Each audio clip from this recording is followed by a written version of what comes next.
गणेश चतुर्थी व्रत कथा। एक बार महादेव जी स्नान करने के लिए भोगावती गए। उनके जाने के पश्चात पार्वती जी ने अपने तन के मैल से एक पुतला बनाया और उसका नाम गणेश रखा। पार्वती ने उससे कहा, हे पुत्र, तुम एक मुग्दल लेकर द्वार पर बैठ जाओ, मैं भीतर जाकर स्नान कर रही हूँ। जब तक मैं स्नान न कर लूँ तब तक तुम किसी भी पुरुष को भीतर मत आने देना। भोगावती में स्नान करने के बाद जब भगवान शिव जी वापस आए तो गणेश जी ने उन्हें द्वार पर ही रोक लिया। इसे शिव जी ने अपना अपमान समझा और क्रोधित होकर उनका सिर धड़ से अलग कर दिया। पार्वती जी ने उन्हें नाराज देखकर समझा कि भोजन में विलंब होने के कारण महादेव जी नाराज हैं, इसलिए उन्होंने तत्काल 2 थालियों में भोजन परोसकर शिव जी को बुलाया। तब दूसरा थाल देखकर तनिक आश्चर्यचकित होकर शिव जी ने पूछा, यह दूसरा थाल किसके लिए है? पार्वती जी बोली, पुत्र गणेश के लिए है, जो बाहर द्वार पर पहरा दे रहा है। यह सुनकर शिव जी और अधिक आश्चर्यचकित हुए। तुम्हारा पुत्र पहरा दे रहा है? हाँ नाथ, क्या आपने उसे देखा नहीं? देखा तो था, किंतु मैंने तो अपने रोके जाने पर उसे कोई उद्दंड बालक समझकर उसका सिर काट दिया। यह सुनकर पार्वती जी बहुत दुखी हुई। वे विलाप करने लगी।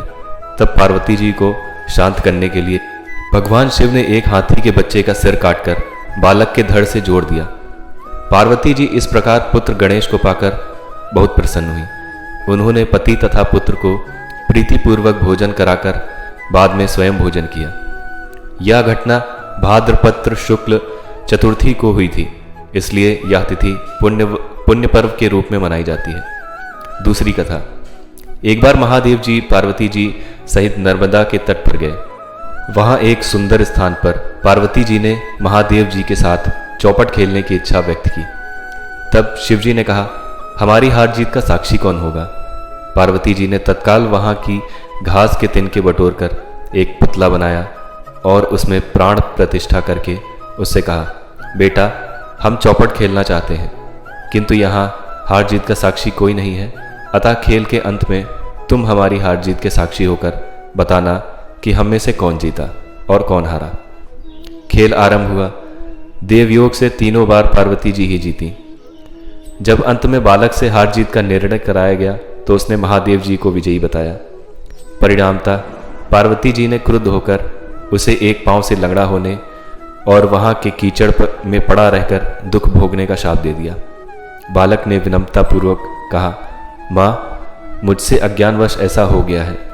मैंने किसी कुटिलता या दोष के कारण ऐसा नहीं किया। मुझे क्षमा करें तथा शाप से मुक्ति का उपाय बताएं। तब ममता रूपी माँ को उस पर दया आ गई और वे बोली, यहाँ नाग कन्याएं गणेश पूजन करने आएंगी। उनके उपदेश से तुम गणेश व्रत करके मुझे प्राप्त करोगे। इतना कहकर वे कैलाश पर्वत चली गईं। 1 वर्ष बाद वहाँ श्रावण में नाग कन्याएं गणेश पूजन के लिए आईं।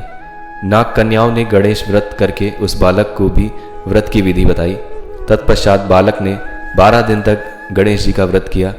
जब गणेश जी ने उसे दर्शन देकर कहा, मैं तुम्हारे व्रत से प्रसन्न हूँ, मनोवांछित वर मांगो।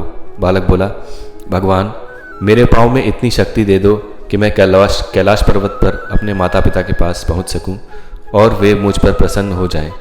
गणेश जी तथास्तु कहकर अंतर्ध्यान हो गए।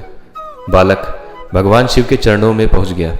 शिव जी ने उससे वहां पर पहुंचने के साधन के बारे में पूछा। तब बालक ने सारी कथा शिव जी को सुनाई। उधर उसी दिन अप्रसन्न होकर पार्वती जी शिव जी से विमुख हो गई थी। तदुपरांत भगवान शंकर ने भी बालक की तरह 21 दिन श्री गणेश जी का व्रत किया, जिसके प्रभाव में पार्वती जी के मन में स्वयं महादेव जी से मिलने की इच्छा जागृत हुई। वे शीघ्र ही कैलाश पर्वत पर आ पहुंची।